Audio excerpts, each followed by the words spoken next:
Hello everyone, welcome to learning classes. Today's topic is basic English versus idioms. आज हम basic English और idiom समझने जा रहे हैं कि हम जो हमारी basic English होती है उसको idioms में convert करके कैसे बात कर सकते हैं, कैसे सामने वाले को समझा सकते हैं. Basic English वो English होती है जो हम normal अपनी daily की बोलचाल की भाषा में यूज़ करते हैं, सामने से बात करते हैं, ठीक है. उसको आप इंग्लिश ईडियम्स के रूप में कैसे कन्वर्ट करते हैं और ईडियम्स के तौर पे उसी बात को आप कैसे कह सकते हैं सामने वाले को, तो वो आप इसके थ्रू समझ सकते हैं. अगर आपको ईडियम से रिलेटेड और भी वीडियोस चाहिए फ्रेंड्स, तो मेरे चैनल पे वीडियोस हैं जो आपको लिंक डिस्क्रिप्शन बॉक्स में मिल जाएगा, वहाँ आप चेक कर सकते हैं. ईडियम्स जो होते हैं बहुत कॉम्पिटिटिव एग्जाम्स में भी पूछे जाते हैं, तो वहाँ के लिए आपके लिए बहुत ज़्यादा हेल्पफुल रहेंगी ये वीडियोस. ओके, तो चलिए स्टार्ट करते हैं. Basic English versus idiom. तो बेसिक वो बातें जो हम नॉर्मल किसी से भी करते हैं, नॉर्मल बोलचाल में करते हैं, उसको हम इंग्लिश ईडियम्स यानी कि इंग्लिश के मुहावरों के तौर पे कैसे बोलेंगे वो हम समझते हैं इसमें. तो first is I am eager to listen to you. मैं आपकी बात सुनने को उत्सुक हूँ, ठीक है, मैं आपकी बात सुनने को उत्सुक हूँ. तो उसको हम कहेंगे आई एम ऑल ईयर्स. में I am all ears in the form of idiom, ठीक है. Second is annoying. अनोइंग मतलब कोई आपको अनोइंग लगती है कोई चीज़ या कोई पर्सन, तो आप कहते हो कि बहुत ज़्यादा अनोइंग है, तो उसको आप ईडियम की फॉर्म में कहोगे a pain in the neck. A pain in the neck. जैसे कि अगर कोई इंसान है उसके बारे में आप कह रहे हो तो हम कहेंगे he is a pain in the neck. He is a pain in the neck यानी कि ही इज़ वेरी अनोइंग, बहुत अनोइंग है, ठीक है. Third is too late. Too late, अगर कोई चीज़ को बहुत देरी हो जाती है तो हम कहते हैं इट्स टू लेट नाउ, ठीक है. तो हम इसको कह सकते हैं to miss the boat. To miss the boat, जैसे कि हम कहेंगे Jayesh missed the boat. Jayesh miss the boat यानी कि जयेश इज़ टू लेट, ठीक है. तो उसको हम इस तरह से कह सकते हैं. Fourth is good luck. आप किसी को गुड लक विश करते हो तो आप कहते हो गुड लक, है ना, कि गुड लक. इस तरह से उसको आप ईडियम्स की फॉर्म में कह सकते हो ब्रेक अ लेग. क्या कह सकते हैं फ्रेंड्स हम? Break a leg. Break a leg के बाद आप अपने फ्रेंड का नाम, जिसको भी आप विश कर रहे हैं उसका नाम लगा के बोल सकते हैं. Fifth is write to him A S A P. A S A P क्या होता है friend? A S A P का मतलब होता है एज सून एज पॉसिबल, यानी कि एज सून एज पॉसिबल को आप शॉर्ट में लिखते हैं आजकल ए एस ए पी. तो हम कहते हैं write to him A S A P. उसकी जगह मैं उसको ईडियम की फॉर्म में कह सकती हूँ drop him a line A S A P. उसको एक लाइन ड्रॉप करो एज सून एज पॉसिबल, ठीक है ना. सेम चीज़ है दोनों, बट वो आप ईडियम की तरह से अपनी बात को एक्सप्रेस कर रहे हैं. Sixth is call me later.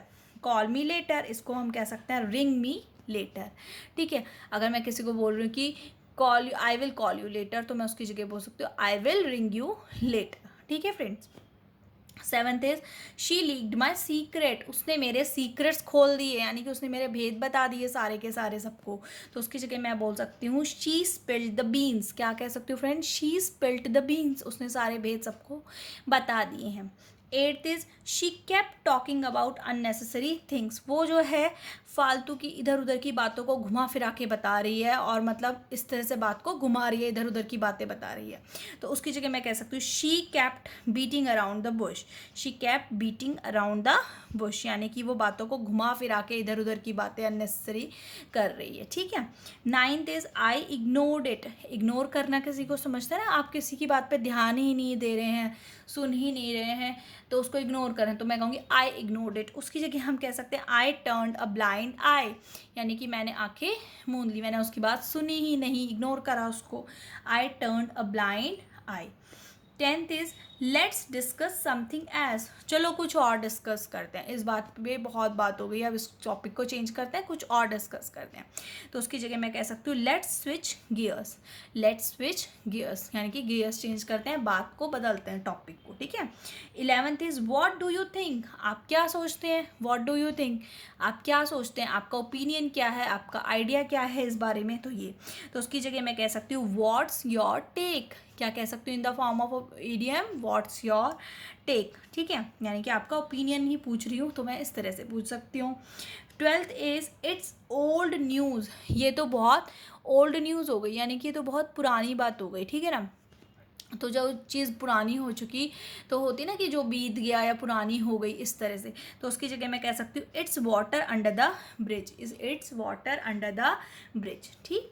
13th is I forgot about it, मैं इस बारे में भूल गई, आई फॉरगॉट अबाउट इट, तो मैं कहूँगी it flu out of my mind. Idiom की फॉर्म में आप क्या कहेंगे, it flu out of my mind, ठीक है। अब बिग सक्सेस, जब कोई चीज़ बहुत सक्सेस हो जाती है, सक्सेसफुल हो जाती है, तो हम कहते हैं अब बिग सक्सेस, है ना, नॉर्मल। और उसको मैं ईडियम की फॉर्म में कहूँगी स्मैश हिट। क्या कहूँगी फ्रेंड्स, स्मैश हिट। मान लीजिए कोई शो है या कॉन्सर्ट है, वो बहुत बिग सक्सेस जा रहा है, तो हम कहेंगे the show was a smash hit, the concert was a smash hit, ठीक है। या कोई भी चीज़ है तो उसको बिग सक्सेस की जगह हम कह सकते हैं it was smash hit. 15th is most advance, कोई चीज़ होती है जिसमें मोस्ट एडवांस उसके फीचर्स हैं या मोस्ट एडवांस चीज़ें डली हैं, तो उसको हम कहते हैं द कटिंग एज, ठीक है। द कटिंग एज, जैसे मोबाइल फ़ोन्स आ रहे हैं आजकल मोस्ट एडवांस फीचर लिए हुए, तो उनके लिए हम द कटिंग एज कह सकते हैं, ठीक है। 16th इज इन ट्रबल, क्या है इन ट्रबल, यानी कि जब कोई चीज़ ट्रबल में होती है, परेशानी में होती है तब, तो उसमें हम कह सकते हैं in hot water in the form of idiom. जैसे कि मैं कहूँगी my friend is in trouble, तो my friend is in hot water, यानी कि मेरी फ्रेंड जो है ट्रबल में है, हॉट वाटर, ठीक है। 17th इज़ वेरी इजी, जब कोई चीज़ बहुत इजी होती है, बिल्कुल बहुत इजी, बहुत आसान, तो उस केस में हम कहते हैं पीस ऑफ केक। क्या कहते हैं फ्रेंड, पीस ऑफ केक। मान लीजिए कोई एग्ज़ाम है, बहुत इजी आया, तो कहेंगे the exam was a piece of cake, ठीक है। या कोई भी बात है तो उसके लिए हम कहेंगे that was a piece of cake for me, ठीक, बहुत ही ईजी था ये तो मेरे लिए। इन डिफ़िकल्ट सिचुएशन, जब कोई सिचुएशन बहुत डिफ़िकल्ट होती है, तो उस केस में हम कहते हैं इन डीप वाटर। क्या कहते हैं, इन डीप वाटर, ठीक है। तो उस केस में आप ऐसे कह सकते हैं कि मान लीजिए कोई कंपनी है, वो बहुत डिफ़िकल्ट सिचुएशन में चल रही है, तो हम कह सकते हैं कि the company is in deep water, उनकी कंपनी तो बहुत परेशानी में चल रही है, ठीक है, डिफ़िकल्ट सिचुएशन में। 19th इज़ अनअवेयर, जब आप किसी चीज़ के बारे में जानते ही नहीं, अनअवेयर है, ठीक है, तो उसके बारे में आप कहेंगे in the dark, I am unaware, I am in the dark, मुझे तो पता ही नहीं था कुछ। 20 is never gonna happen, never gonna happen means होने ही नहीं वाला जो चीज़ कभी, जैसे कि इसको आप ईडियम की फॉर्म में कहेंगे अ कोल्ड डे इन जुलाई। क्या जुलाई में कभी कोल्ड डे हो सकता है फ्रेंड, नहीं हो सकता है, तो ना जुलाई में कभी कोल्ड डे हो सकता है, ना वो चीज़ कभी होगी, तो हम कहेंगे it will be a cold day in July, यानी कि जुलाई में कोल्ड डे नहीं होगा तो ये कभी चीज़ होगी ही नहीं। इस तरह से आप अपनी बेसिक इंग्लिश को ईडियम्स की फॉर्म में चेंज कर सकते हैं, ठीक है। होपफुली आपको बेसिक इंग्लिश वर्सेस ईडियम से रिलेटेड ये वीडियो पसंद आई होगी। पसंद आए तो वीडियो को लाइक करें, शेयर करें और चैनल लर्निंग क्लासेस को सब्सक्राइब करें। Thank you.